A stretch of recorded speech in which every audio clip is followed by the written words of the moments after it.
बोलिए भगवान श्री नारायण की जय हो। आइए भक्तजनों, श्रवण करते हैं आमल की एकादशी व्रत कथा का। धर्मराज युधिष्ठिर बोले, हे जनार्दन, आपने फाल्गुन के कृष्ण पक्ष की विजया एकादशी का बहुत ही सुंदर वर्णन करते हुए मुझे सुनाया। अब आप फाल्गुन मास के शुक्ल पक्ष की एकादशी का नाम क्या है, उसकी विधि क्या है, कृपया करके आप मुझे यह बताइए।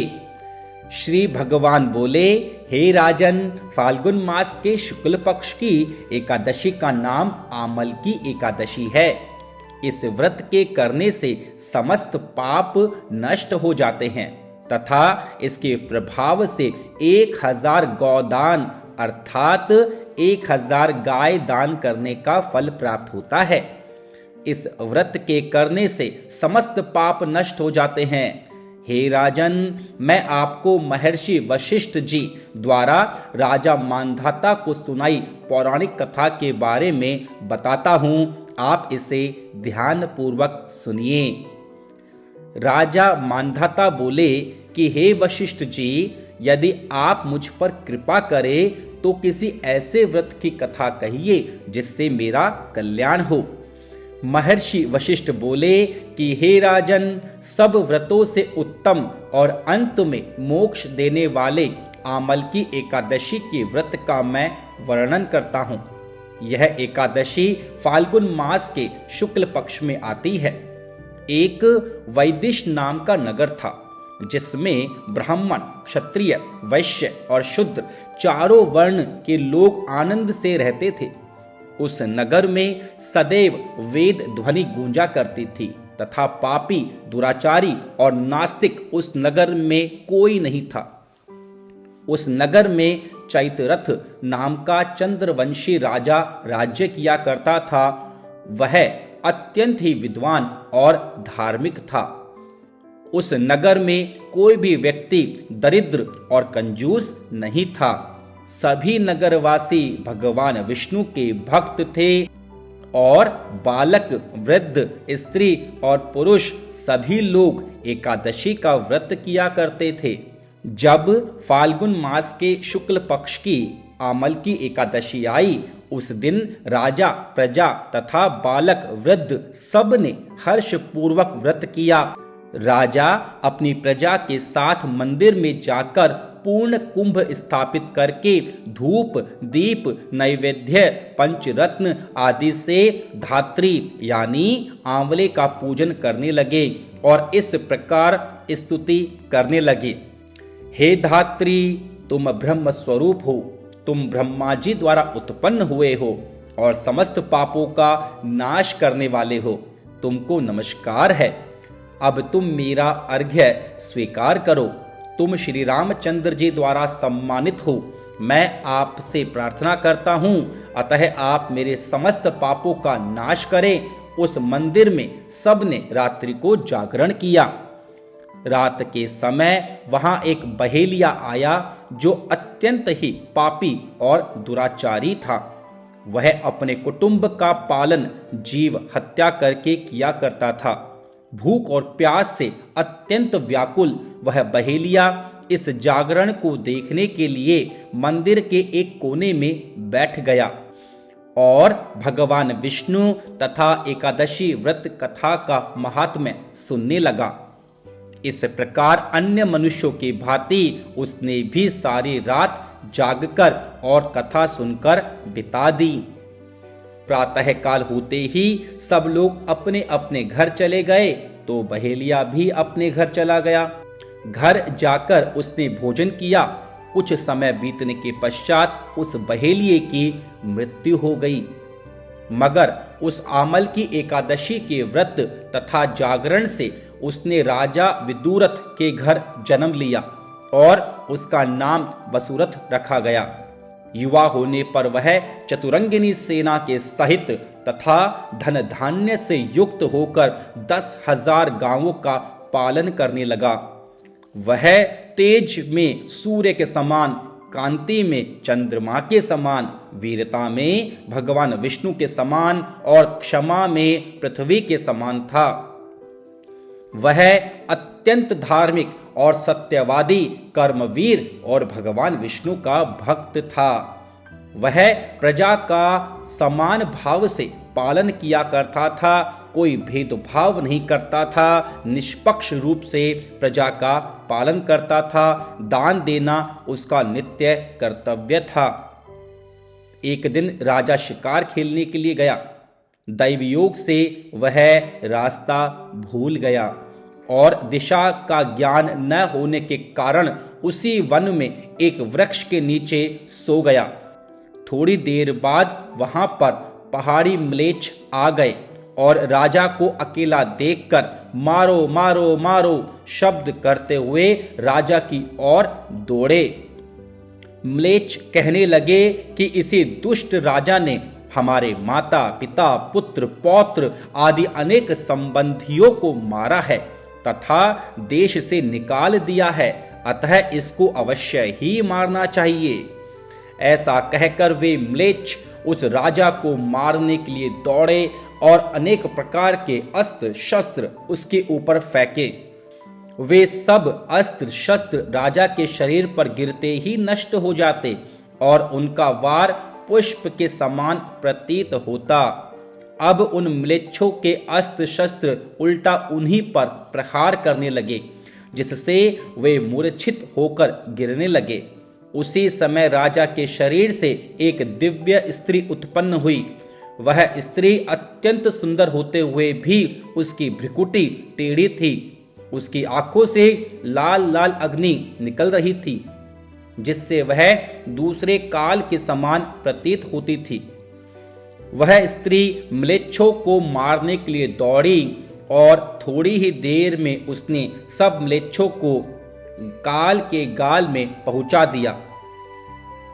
जब राजा सोकर उठा तो उसने म्लेच्छों को मरा हुआ देखकर कहा कि इन शत्रुओं को किसने मारा है? इस वन में मेरा कौन हितैषी रहता है?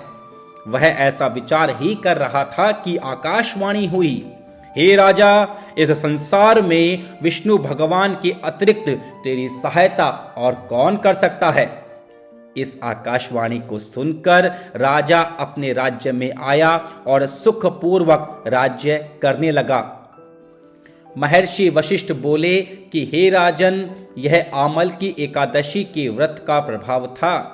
जो मनुष्य इस आमल की एकादशी का व्रत करते हैं वे प्रत्येक कार्य में सफल होते हैं और अंत में विष्णु लोक को जाते हैं। बोलिए श्री नारायण भगवान की जय हो। श्रीमन नारायण नारायण नारायण, श्रीमन नारायण नारायण नारायण, भजमन नारायण नारायण नारायण, भजमन नारायण नारायण नारायण, श्रीमन नारायण नारायण नारायण, भजमन नारायण नारायण नारायण। आइए भक्तजनों, अब मिलकर भगवान श्री जगदीश जी की आरती करते हैं। ओम जय जगदीश हरे प्रभु, जय जगदीश हरे। भक्त जनों के संकट, दास जनों के संकट क्षण में दूर करे। ओम जय जगदीश हरे। जो ध्यावे फल पावे, दुख विनसे मन का स्वामी, दुख विनसे मन का। सुख संपत्ति घर आवे, सुख संपत्ति घर आवे, कष्ट मिटे तन का। ओम जय जगदीश हरे। मात पिता तुम मेरे, शरण गहूँ मैं किसकी। ओ प्रभु शरण गहूँ कहूँ मैं किसकी, तुम बिन और न दूजा, प्रभु बिन और न दूजा। आस करूँ मैं जिसकी, ओम जय जगदीश हरे। तुम पूर्ण परमात्मा, तुम अंतर्यामी, ओ स्वामी तुम अंतर्यामी। पार ब्रह्म परमेश्वर, पार ब्रह्म परमेश्वर, तुम सबके स्वामी। ओम जय जगदीश हरे।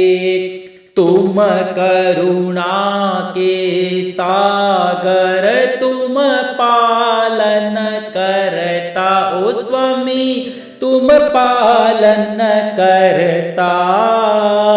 मैं मूरख खल कामी, मैं सेवक प्रभु स्वामी, कृपा करो भरता। ओम जय जगदीश हरे।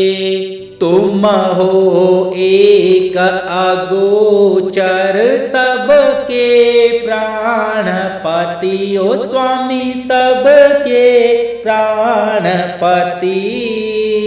किस विध मिलहूँ दयामया, किस विध मिलहूँ कृपामया, तुमको मैं कुमति। ओम जय जगदीश हरे। दीन बंधु दुख हरता, ठाकुर तुम मेरे, ओ स्वामी ठाकुर तुम मेरे।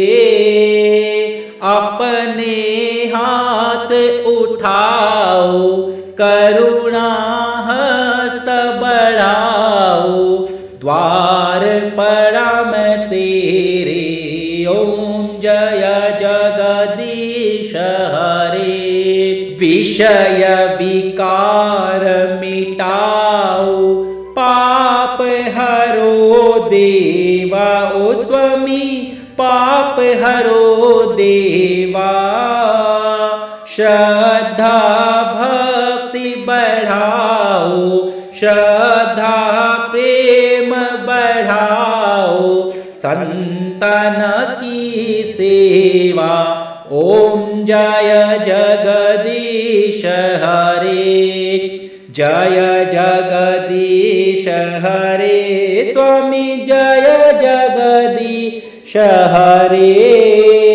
भक्त जनों के संकट, दास जनों के संकट, क्षण में दूर करे। ओम जय जगदीश हरे। जो भी व्यक्ति इस कथा को कहेगा, श्रवण करेगा, लाइक करेगा, शेयर करेगा और सब्सक्राइब करेगा, भगवान नारायण की उस पर असीम कृपा हो, उसके सभी मनोकामनाएं पूर्ण हो। हरि ओम। ओम द्यौः शान्तिरन्तरिक्षं शान्तिः, पृथिवी शान्तिरापः शान्तिरोषधयः, शान्तिः वनस्पतयः, शान्तिर्विश्वे देवाः, शान्तिर्ब्रह्म शान्तिः सर्वगं शान्तिः, शान्तिरेव शान्तिः सामा शान्तिरेधि। ओम शांति शांति शांति। सर्वारिष्ट शांतिर्भवतु, सुशांतिर्भवतु, क्षेमं भवतु, कल्याणं भवतु, आरोग्यं भवतु, धनं भवतु, धान्यं भवतु। ओम वृद्धि ओम वृद्धि ओम वृद्धि। ओम शिवम ओम शिवम ओम शिवम। इसी मंगल कामना के साथ बोलिए भगवान श्री नारायण की जय हो, भगवान श्री कृष्ण की जय हो, ठाकुर जी महाराज की जय हो, भगवान श्री रामचंद्र की जय हो। हनुमान जी महाराज की जय हो। जय जय श्री राधे श्याम। कल्याणमस्तु, कल्याणमस्तु।